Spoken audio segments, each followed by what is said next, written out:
François est décédé ce lundi 21 avril à 7h35, selon le Vatican.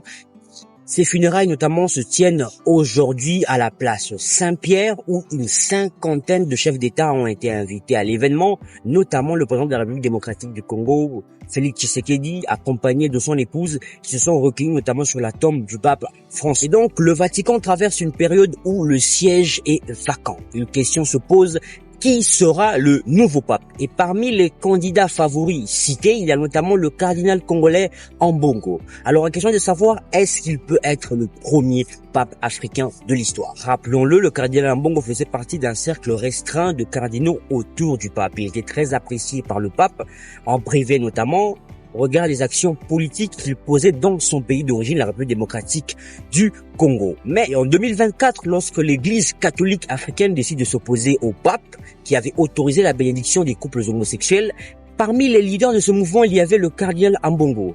Une façon de dire qu'il est capable de prendre ses responsabilités. Mais surtout, il s'est opposé au pape tout en gardant des bonnes relations. Donc, il a prouvé qu'il était possible d'être unis dans la diversité. Il est important de préciser que le pape François était le premier pape sud-américain.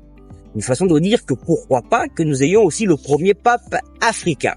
Cela permettrait à l'Église d'affiner son image d'une Église mondiale capable de pouvoir inclure tout le monde, sud-américain, africain, européen et j'en passe. Surtout en ce moment trouble pour l'Église catholique, ce sera un signe d'unité dans la diversité. Il faudra attendre entre le 5 mai et les 10